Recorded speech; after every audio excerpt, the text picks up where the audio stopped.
Movie के start में हमें कुछ सिपाही दिखाए जाते हैं जिन्हें दुश्मनों ने जंग में हरा दिया था। इसीलिए वो अपने किंगडम, अपने राज्य का शाही सोना एक जहाज में डालकर समंदर में छुपा रहे थे, क्योंकि वो जानते थे कि दुश्मन उनके सोने को भी चुरा लेंगे। दूसरी तरफ कुछ टाइम बाद एक और बहुत बड़े जहाज में कुछ चोरों को मरने के लिए छोड़ दिया गया था। न तो उनके पास खाने के लिए कुछ था और न ही पीने के लिए साफ पानी। उन चोरों का लीडर मरने वाला था, पर तभी वहाँ पर एक तीसरा जहाज आता है जिस जहाज की कैप्टन एक लड़की थी। वो इन लोगों पर तरस खाकर इनको अपने जहाज में बिठा लेती है और इसी तरह 3 महीने गुजर जाते हैं। तभी वहाँ पर एक आदमी उनसे पूछता है कि आखिरकार तुम कौन लोग हो। इस बात पर वो कैप्टन लड़की जवाब देती है कि हम भी चोर ही हैं, लेकिन बस हम लोग सिर्फ जापान के जहाजों को लूटते हैं। इस बात पर वो आदमी कहता है यही तो तुम्हारी गलती है, समुद्री लुटेरे तो हर जहाज को लूटते हैं। उनकी बातों के बीच उनको दूर से एक जापानीज जहाज आता दिखाई देता है, जिसे देखकर सब खुश हो गए थे। यहीं पर चोरों का लीडर उनसे कहता है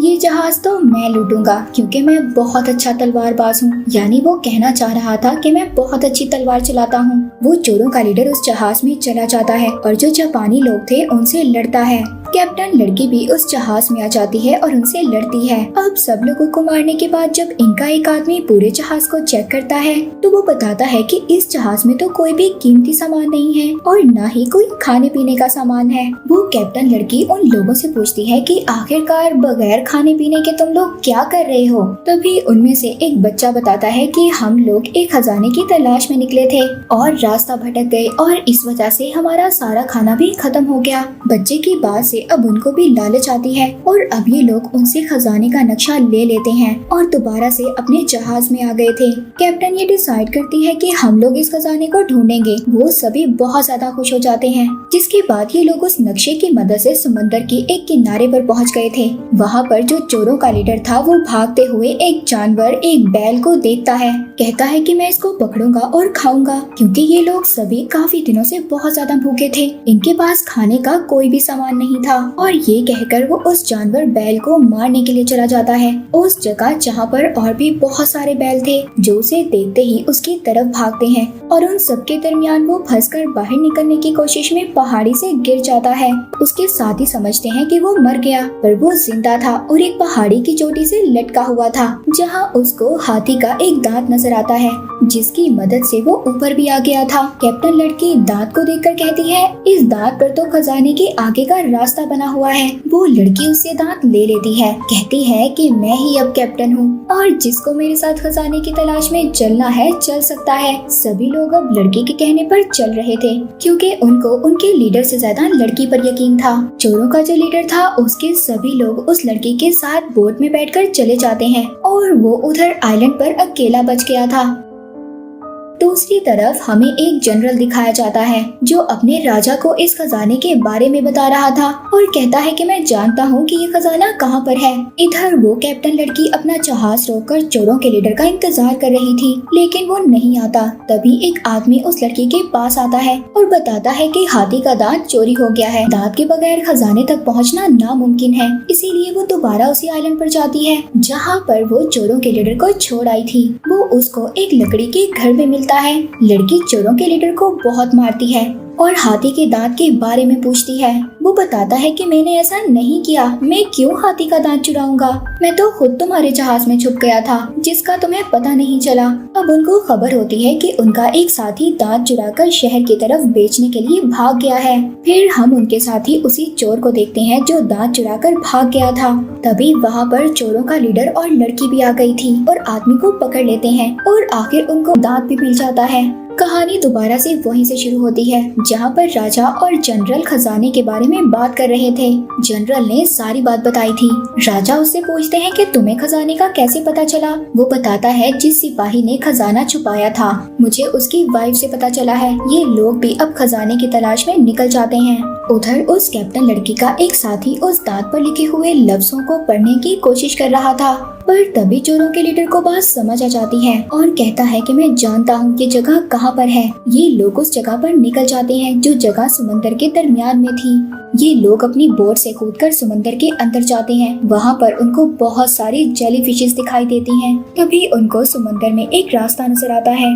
वो लोग उस रास्ते से एक केव में पहुँच गए थे, पर यहाँ पर उनको कुछ भी नहीं मिलता। तभी वो चोरों का लीडर उस लड़की से कहता है, तुम सबकी कैप्टन बनती हो ना, चलो रास्ता बताओ सबको खजाने का। इस बात पर उस लड़की के एक साथी को बहुत ज्यादा गुस्सा आ जाता है। वो चोरों के लीडर को मारता है, पर वो उस आदमी को दूर फेंक देता है, जिससे कि वो उस केव का रास्ता खुल गया था। वो लोग वहाँ पर जाकर देखते हैं, उनको चांदी के अलावा कुछ नहीं मिलता। उसको देखकर सभी खुश हो रहे थे, पर तभी चोरों का लीडर कहता है कि ये असल खजाना नहीं है, खजाना तो कहीं और छुपा हुआ है। और तभी उन लोगों को उधर एक झंडा नजर आता है जिस पर ड्रैगन बना हुआ था। जब वो लोग उस झंडे को गौर से देखते हैं तो उस झंडे पर जो ड्रैगन बना हुआ था उसमें एक नक्शा था। पर तभी वहाँ पर एक जोरदार धमाका होता है। ये ब्लास्ट उसी राजा के जनरल ने किया था जो खजाने की तलाश में था। यहाँ पर जनरल के सिपाहियों और चोरों के लीडर के दरमियान में लड़ाई हो जाती है। यहाँ पर पता चलता है कि जो राजा का जनरल था उसकी चोरों के लीडर के साथ पुरानी दुश्मनी थी। ये दोनों यहाँ पर बहुत ज्यादा लड़ते हैं। तभी चोरों का लीडर चांदी के संदूक को एक रस्सी से अपनी कमर पर बांध लेता है और उसी पानी में कूद जाता है जहाँ से उन्हें केव का रास्ता मिला था। वो उस संदूक की वजह से पानी की गहराइयों में चला गया था, पर कैप्टन लड़की उसको बचा लेती है, मगर उसको बचाते हुए वो खुद भी डूब रही थी। जिसके बाद एक बहुत बड़ी वेल आकर उनको अपने मुंह में डाल लेती है। उस वेल का पेट फट जाता है, जिससे कि वो दोनों अपने जहाज में वापस आकर गिरते हैं। उधर केव में उस राजा के सिपाहियों को जो खजाने की तलाश में था उनको झंडा मिल जाता है। वो समझ गए थे कि असल खजाने का रास्ता यही है। इधर जहाज पर ये लोग भी उस झंडे को लेना चाहते थे। ये लोग उस आदमी को बांध देते हैं जिसने पहले भी हाथी का दांत चोरी किया था। इन दोनों को अभी भी अपने उस साथी पर ही शक था जिसने हाथी का दांत चोरी किया था। इस बार वो आदमी कहता है कि वो झंडा मेरे पास नहीं है, पर हाँ, उस झंडे के ऊपर ड्रैगन के मुंह में जो नक्शा बना हुआ है मैं उसका रास्ता जानता हूँ। लेकिन वहाँ पर हर वक्त बिजली चमकती रहती है। दरअसल ये आदमी बचपन ही से पायरेट्स यानी लुटेरों के साथ था और इस आदमी ने बचपन ही में उस जगह को देखा था, यानी कि ये लोग अब बगैर नक्शे के भी वहाँ पर जा सकते थे। पर ये आदमी इन लोगों के आगे एक शर्त रखता है। कहता है अगर तुम लोग मुझे इस जहाज का कैप्टन बनाओगे तभी मैं तुम लोगों को उस खजाने तक लेकर जाऊंगा। वो कैप्टन लड़की उसको अपनी जगह पर कैप्टन बना देती है और खुद सबके लिए खाना बनाना चाहती है। पर वो लड़की जो खाना बनाती है वो बहुत बुरा होता है। सब लोग उस खाने को थूक देते हैं। पर यहाँ पर जो चोरों का लीडर था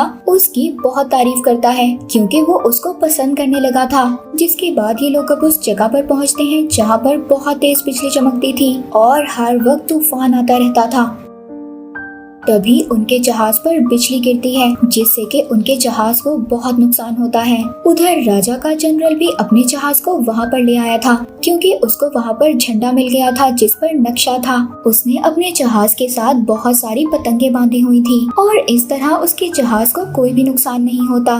इस तूफान का सामना करने के बाद वो लड़की और चोरों का लीडर एक आइलैंड पर पहुँच गए थे। उन्हें एक बहुत ऊंचा पहाड़ नजर आता है जिस पर बिजली गिर रही थी। ये दोनों समझ गए थे कि खजाना उधर ही है। चोरों का लीडर उस लड़की को वहीं पर छोड़कर खुद उस पहाड़ पर जाता है। उधर दूसरी तरफ वो आदमी जो कैप्टन बनकर इन लोगों को अपने साथ लेकर आया था उसके फजूल ऑर्डर की वजह से सब लोग बहुत ज्यादा परेशान हो गए थे और उसको मार रहे थे। पर तभी वो एक पेंगुइन के मुंह में सोना देखता है। वो अपने बाकी साथियों को भी बुलाता है पर वो पेंगुइन वहाँ से जा चुका था। उसके सभी साथी ये समझते हैं कि ये झूठ बोल रहा है। तभी वो पेंगुइन वहाँ पर दोबारा आ गया था। सभी बहुत ज्यादा खुश होते हैं कि उन्होंने खजाना ढूंढ लिया। उधर दूसरी साइड पर उन चोरों का लीडर भी पहाड़ पर पहुँच गया था, मगर अब वहाँ पर राजा का जनरल भी था। वो उस जगह पर जाते हैं जहाँ पर बिजली चमक रही थी और उस बिजली की वजह से जनरल के बहुत सारे साथी मारे गए थे। पर वहाँ पर एक जगह ऐसी थी जहाँ पर बिजली नहीं पड़ रही थी। जनरल ये सोचता है कि क्या पता यहाँ पर खजाना हो। उसके आदमी उस जगह को खोदने लगते हैं पर वहाँ पर उनको कुछ भी नहीं मिलता सिवाय एक संदूक के जिस पर ड्रैगन बना हुआ था। पर तभी ये लोग उस लड़के को भी देख लेते हैं जो चोरों का लीडर था। जनरल के आदमी उस लड़के पर तीर चलाते हैं जिससे कि वो वो नीचे गिर जाता है। पर उसने अब उस जनरल से ड्रैगन का मास्क चुरा लिया था। वो जनरल से कहता है कि अगर तुम्हें वो मास्क वो मखौटा चाहिए तो तुम्हें मेरे साथ लड़ना होगा। उधर जनरल के आधे लोग कैप्टन लड़की के जहाज पर हमला कर देते हैं। तभी वो लड़की वहाँ पर अपने और साथियों को ले आती है ताकि वो अपने जहाज को बचा सके। उधर चोरों के लीडर और जनरल के दरमियान में लड़ाई हो रही थी और इसी लड़ाई के दौरान वो ड्रैगन मास्क वो मखौटा पानी में गिर जाता है। उधर वो आदमी जो कैप्टन लड़की के साथ था और सबको यहाँ पर लाया था, उसने उस पेंगुइन के पाँव पर रस्सी बांध ली थी जिसके मुंह में सोना था। वो पानी में चली जाती है और तभी वो आदमी भी उसके पीछे चला जाता है। उसको समंदर में ड्रैगन मास्क भी मिलता है जो पानी में गिर गया था। अब जब वो उस ड्रैगन मास्क को उठाता है तभी उसको अपने सामने वैसी ही केव नजर आता है। वो आदमी जब उस केव में जाता है तो उसको खजाने से भरा हुआ एक जहाज मिलता है। वो उस जहाज को लेकर उस कैप्टन लड़की के पास आ जाता है जो उनकी लीडर थी। उधर चोरों के लीडर और जनरल के दरमियान में लड़ाई हो रही थी, पर वहाँ पर तेज बिजली और अपनी तलवार के वार से चोरों के लीडर ने जनरल को मार दिया था। वो चोरों का लीडर उस कैप्टन लड़की के पास आ जाता है जो बहुत ज्यादा जख्मी हो गई थी अपने जहाज को बचाते हुए। इन सबको खजाने से भरा हुआ जहाज मिल गया था और ये सब लोग खजाने को लेकर खुशी खुशी अपने घर जा रहे थे। सब लोग बहुत ज्यादा खुश थे। कैप्टन लड़की और चोरों के लीडर दोनों एक दूसरे को पसंद करने लगे थे और इसी हैप्पी एंडिंग के साथ ये मूवी यहीं पर एंड हो जाती है।